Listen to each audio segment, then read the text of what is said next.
As a collector, you know a good toy line when you see one, and in the heyday of the 1980s, watching a character roster expand year after year was a good sign that the toys were selling quite well. Perhaps that's what makes G.I. Joe a real American hero so special. It was hard not to notice when the selection at your local toy aisle continued to grow with each series released, and soon enough, G.I. Joe stood tall right where it belonged at the top of the action figure world. And through television production studio Sunbow Entertainment, we'd see several miniseries beginning in 1983, as well as 2 full-length cartoon series that would run through 1986. This would of course culminate in the direct-to-home video release of 1987's G.I. Joe movie, and while this first animation run would come to an end this year, the toys were still going strong and would remain strong for years to follow. 1987's toy lineup grew to accommodate more in the way of colorful characters, as well as various sub-teams, the usual highly desired aftermarket mail-aways, and of course a wide range of vehicles and playsets that had no equal in the toy industry. And we can take a closer look at our favorite real American heroes right here on Toy Connections. Let's begin.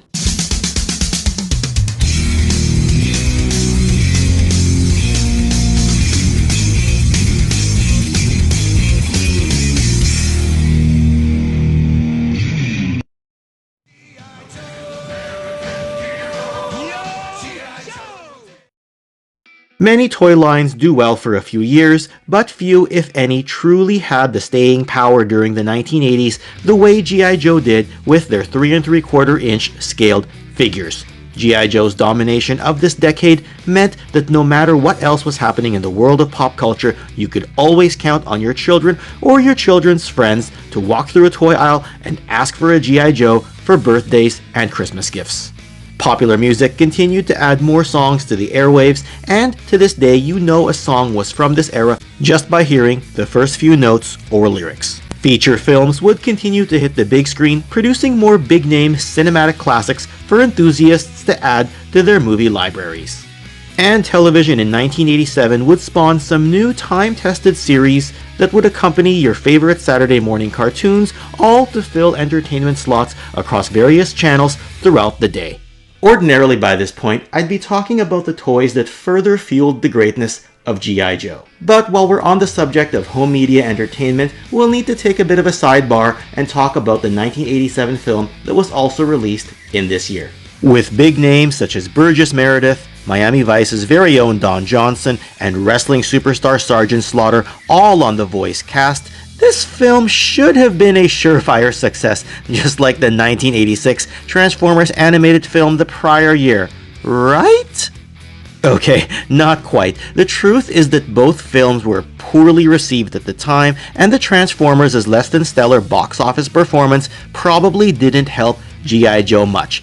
And as such, the G.I. Joe film went straight to VHS home release rather than being shown on the big screen back in 1987. That and the Transformers' death of Optimus Prime saw so much backlash and outcry from fans that the G.I. Joe movie's plans to kill off Duke was changed late in the game to say he fell into a coma instead and that he recovered later on. That being said, both films have developed strong niche followings in the decades since. This movie is also where Cobra-La was introduced, Cobra Commander is written off ingloriously, and a group of rawhides, including Duke's half-brother Lieutenant Falcon, all saved the day in order to ensure a happy ending for our beloved G.I. Joe heroes. A deeper discussion on the 1987 film will need to be saved for another day, but now would be a good time to transition to some of the toys that were based on the characters in this film. A young officer who tried to pull rank on his big brother early on in the G.I. Joe film, Lieutenant Falcon went through something of a redemption story in this famous appearance, not unlike that of Transformers' Hot Rod the prior year. His file card does show him to be a bit more of a serious character than what we saw in animated form, and the figure does come with quite the loadout, which includes an easily losable knife as well as an antenna that tabs into his backpack. No matter your opinion on Falcon, this Green Beret is a desirable figure and is a mainstay on many vintage G.I. Joe collector display shelves. Falcon was part of a group of G.I. Joe trainees that included a female ninja in Jinx, A member of the Arashikage ninja clan, she continues the lineage set forth by Storm Shadow and Snake Eyes from prior years. Another one of the rawhides from the movie was Tunnel Rat. A combat engineer, his figure's face sculpt was based on the likeness of longtime G.I. Joe scribe Larry Hama. Like other Joes, he's got some hard-to-find accessories, so be sure not to lose the flashlights that tuck onto the top of his backpack if you manage to get them. We also have everyone's favorite undercover Joe, the intelligence agent named Chuckles. Of course, he's most famous for his Hawaiian shirt, though his pistol is among those that are also easy to lose, so hang on to it if you've got one. And continuing with the animal theme of G.I. Joe from earlier years are Law, the MP, who is also a trained dog handler, and his canine known as Order. Therefore, Law and Order, a fitting name for a fitting pair. Do take note that Big Lob wasn't part of the vintage 1987 line, though he was a G.I. Joe Club exclusive back in 2010 and has made other appearances in the more modern construction 4-inch G.I. Joe line. Had he been made though, he would have been great to complete the group of rawhides from the movie. Getting back to the veterans of the team, Gung Ho would make his second appearance this year, but now he was in a more stylish blue dress marine uniform and carrying a dress saber for ceremonial purposes. The team also added this airborne ranger named Crazy Legs, who sported a parachute as well as an assault rifle. We also got Fast Draw with his more flamboyant color scheme and serves as a mobile missile specialist. He carries a very unique missile system with him into combat to put the scare into oncoming Cobra forces. And then Outback here gives us some Chuck Norris vibes, but for the purpose of the Joe team, he's a survivalist who also serves as the survival training instructor of G.I. Joe. He also specializes in jungle warfare. He's yet another with an easy-to-lose flashlight that tucks onto the side of his pants and an easily breakable strap on his rifle. You've also got Psych Out, the team's Psy-Ops specialist who comes with a bunch of sonic equipment. Then there's Sneak Peek, who serves the purpose of advanced reconnaissance and carries his large communications tower. Like other Joes of the past, he's got a small microphone that tabs into his helmet. This year also introduces Battle Force 2000, and while sub-teams are usually popular in the world of G.I. Joe and Cobra, admittedly, Battle Force 2000 doesn't get nearly as much love as other sub-teams. Battle Force 2000's task was to take experimental equipment into the field to test out prototype weaponry under battlefield conditions. The group consisted of Maverick, who was the team's fighter pilot, Dodger, another vehicle driver who was capable of performing vehicle and electronics maintenance, and Avalanche, a cold weather survivalist who could operate the Joe's winter equipment. There's Blaster, the hovercraft operator, Blocker, who was the team's eliminator driver, and Knockdown, an anti-aircraft specialist. And to complement Battle Force 2000 was of course their range of vehicles, even though the figures were sold separately from them. Here's the Dominator, which is meant to pair up with Avalanche. The Eliminator is paired up with Blocker, the Skysweeper is operated by Knockdown, the Marauder motorcycle tank is meant to go with Dodger, the Vector Jet is piloted by Maverick, and the Vindicator is helmed by Blaster. Of course, one unique thing about these vehicles is that they could combine together to form the Battle Force 2000 Future Fortress, which is the playset for this sub-team. Another smaller sub-team was also released this year, namely the trio known as the Renegades, who answered to none other than Sergeant Slaughter. They consisted of Red Dog, a former football player who was suspended from professional play for reasons of unnecessary excessive roughness. You also had Taurus, a demolitions expert who additionally had a background as a circus acrobat, and then Mercer, who was an ex-Cobra Viper that defected to the side of the Joes. And while it's cool to see these three Renegades ride in Sarge's Triple T from 1986, it's unfortunate that there wasn't a Sergeant Slaughter figure released for 1987. Or was there? Okay, so it wouldn't be a Toy Connections video if there wasn't some sort of Easter egg to make the story a bit more memorable. That's right, while it wasn't an O-ring 3 3/4 inch figure, G.I. Joe did release a mail-away Sergeant Slaughter in a larger 8-inch scale, meant to fit with the LJN wrestling figures that were popular at the time. The figure was wrapped in a plastic bag when it was mailed in rather than being carded, and is made of a harder type of plastic than the rubberized LJN wrestling superstars toys. With a few dollars and a mail order form, you could have been the proud owner of this Sarge, which was probably too big to play with your other Joes, but could be featured in the LJN wrestling ring doing battle with the likes of Hulk Hogan or the Iron Sheik. It's become a rare holy grail item for both G.I. Joe and wrestling collectors over time. Pictured here also is the bilingual Canadian version of the mail-away form. While you certainly don't need this figure in order to complete your 1987 G.I. Joe series, what with its construction being so different from your other figures, Hasbro was still wise to produce this item after they obtained Sarge's toy rights when he left the WWF, thus giving us some interplay options between this figure and the similarly scaled LJN ones. The large playsets were back as usual, and one of the two massive sets that we got was the Mobile Command Center. While it could sit folded up and looking much like the Star Wars Jawa Sandcrawler, when you opened it up, you would be in awe as a child to get a look at its play features.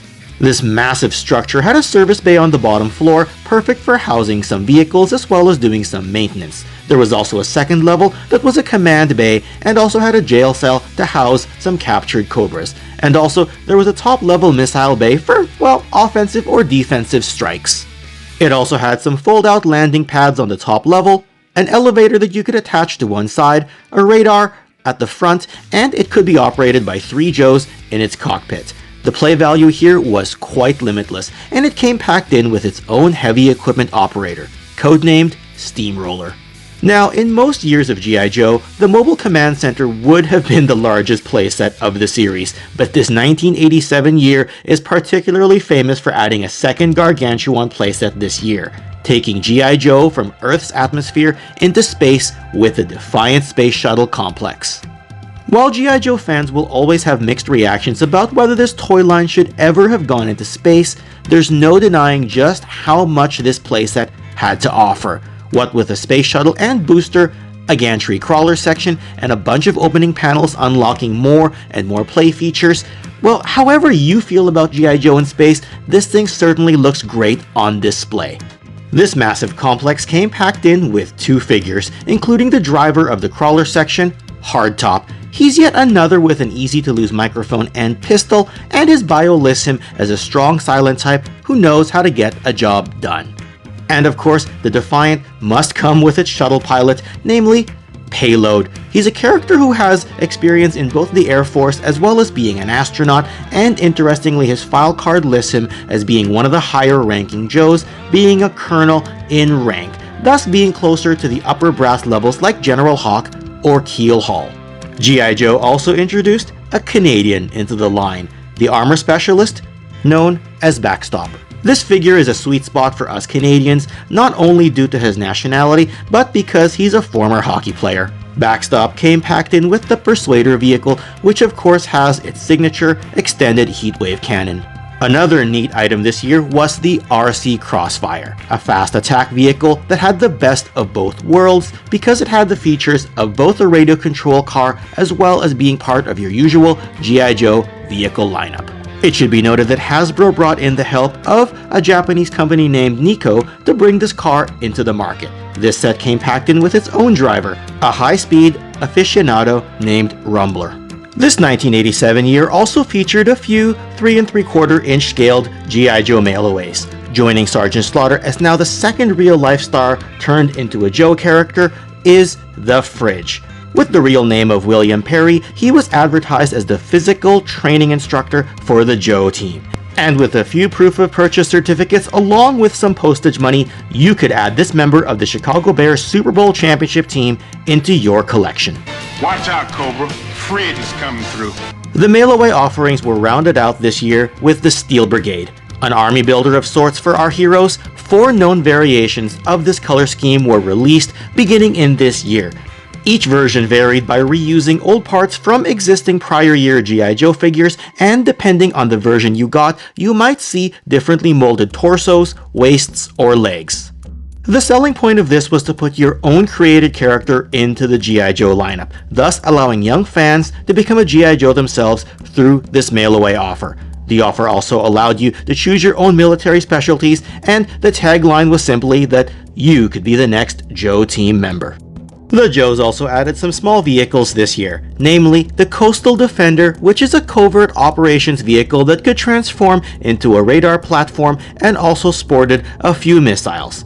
There's also the Road Toad, which was intended as a recovery or rescue vehicle that could go and pick up your damaged arsenal during the heat of battle. And then there's the Slam, or Strategic Long-Range Artillery Machine, which could sit 2 Joes and fire off some ordnance at incoming Cobra forces. And G.I. Joe would definitely need such reinforcements this year because Cobra's lineup also got quite the expansion and overhaul. The 1987 film introduced us to an ancient Cobra civilization that had been hiding for thousands of years. Named as Cobra-La, clearly a play on the term Shangri-La, its supreme ruler was Globulus, a serpent-like creature to whom even the leaders of Cobra answered to. And yes, he did do away with Cobra Commander during this film. Globulus was aided by his bodyguard, Nemesis Enforcer, a winged monstrous being who could overpower pretty much anyone, at least until his showdown with Sergeant Slaughter by the film's conclusion. And we were also introduced to the Cobra-La Royal Guards, who admittedly were much more difficult to handle in combat by comparison to the previous Blue Shirts and Vipers. And while this animated film wrote off Cobra Commander, the toys gave him a third release, this time wearing battle armor. That said, it was the comics that breathed life into this particular appearance, what with it being an upgrade for the Commander, though he would soon be replaced and the armor would soon be worn by an imposter, namely the famous Crimson Guard known as Fred VII. It should be mentioned as well that early plans were to include boxer Rocky Balboa into the G.I. Joe line, but plans fell through, and that still didn't stop Cobra from getting their own boxer into the line, namely the hand-to-hand combat instructor in Big Boa. This tough guy has no problem punishing his fellow troops to make sure that they are fit and ready for battle. The enemy ranks also added a reptile trainer this year, so here's Crocmaster. This character is an interesting spin on the characters who came with animal companions, given that he was literally packaged with a crocodile. Cobra also got their Hypnotist into the line. Said to have special powers due to being the 7th son of a 7th son, Crystal Ball was another fascinating addition into the enemy ranks. This figure has a great developmental background, being pitched to Hasbro at the request of horror fiction writer Stephen King and his son Owen. We also had Raptor, a former tax consultant who now develops birds of prey to join the attack against G.I. Joe. Okay, I'll admit that some of us have confused his Falcon for Spirit's more elegant bird Freedom on our toy hunts. Raptor has a bit of a funny design, being dressed up as a bird himself. The Techno Viper was the lone single-carded army builder this year for Cobra, assuming you don't include vehicle drivers. While capable of being infantrymen, the primary purpose of the Techno Viper is to serve as field vehicle maintenance and support, which of course makes them different than those whose primary role is combat-oriented. And on the topic of vehicles, Cobra added the Gyro Viper this year, who was the pilot of Cobra's attack helicopter, the MAMBA. This supersonic twin-rotor copter was decked out with a bunch of bombs and missiles and could hold 3 Cobras between its main cockpit as well as its 2 detachable pods. The Dreadnoks also bolstered their ranks this year with the eye-patch-wearing Zanzibar. This pickpocketing troublemaker was packed in with one of the smaller vehicles, namely the Dreadnok Air Skiff. Cobra Snow Forces also got some help with the Ice Viper, wielding his 2 Sais. He was packaged in with the nicely sculpted Cobra Wolf, or Winter Operational Light Fighting Vehicle. The Wolf as a name in of itself was probably enough of a nomenclature for most fans, but as you know, G.I. Joe likes its acronyms. We then transitioned from Arctic over to Aquatic and Aerial. The Sea Slugs were chosen as specialist navigators and pilots from the ranks of the Cobra Eels. They came packed in with the Sea Ray, a multi-purpose vehicle that could be both a submarine as well as an air glider of sorts. The Cobra Maggot was yet another interesting vehicle that was versatile in its own ways. While it could operate in combination as a single vehicle, it could also split off into 3 separate units, all serving different battlefield functions. The Maggot came packed in with the Worms Driver, or Weapons Ordnance Rugged Machine Specialist. These were versatile troops who could function as drivers, mechanics, gunners, and loaders. These also had an easy-to-lose antenna on the top of their helmets, a helmet of course which would look more than a little like the one from the 1991 Rocketeer movie. Cobra also had several other vehicles released this year, such as the Dreadnought Cycle. We also got some smallish items like the Cobra Buzzbore, or the Cobra Jetpack, and the Cobra Pogo Ballistic Battle Ball. Then there was a whole slew of motorized action packs, 8 in total if we're keeping count. These were specific selections of field gear, some of which were intended for our heroes, while others were intended to go with our villains. The accessory packs made their return as well, with accessory pack number 5, and we also got some spare missiles and other accessories with vehicle gear pack number 1. Overseas, G.I. Joe's European counterpart, Action Force, would fully embrace its international heroes branding, continuing on with more imported G.I. Joe figures utilizing American characters and tooling, now being a few years removed from its sub-team and Red Shadow's oriented 5 points of articulation figures. G.I. Joe Comics also had quite the year. In line with the toys, Cobra Commander got his battle armor and reconnected with his son Billy, who also played quite the role this year. Cobra Commander would be usurped by the well-known aforementioned imposter, i.e. former Crimson Guardsman Fred VII, and the Defiant would also make its first comic appearance in issue number 65. 1987 would also see the release of the 4-issue miniseries known as G.I. Joe and the Transformers. This series is known for our favorite Volkswagen Beetle, Bumblebee, being destroyed and being remade into Goldbug. And naturally, G.I. Joe and the Autobots would team up to stop Cobra and the Decepticons. As a whole, while 1987 is still in many ways part of the peak heyday of G.I. Joe, its role as one of the big 3 of the 1980s toys, along with Transformers and Masters of the Universe, all saw either animated or live-action media swan songs, all of which paved the way for Turtle Power to take over the airwaves and toy store shelves by the time 1988 rolled around. That being said, G.I. Joe would still have some life to close out the final few years of this decade. In any case, stay tuned because there will be plenty more G.I. Joe related toy content right here on Toy Connections. And if you enjoyed this video, don't go anywhere just yet. I'm going to put another G.I. Joe history video right over here that you can click on, or for a Toy Connections top 10 countdown list, you can click on this video right over here. And with that, yo Joe, and I'll see you all next time. Thanks again, and take care.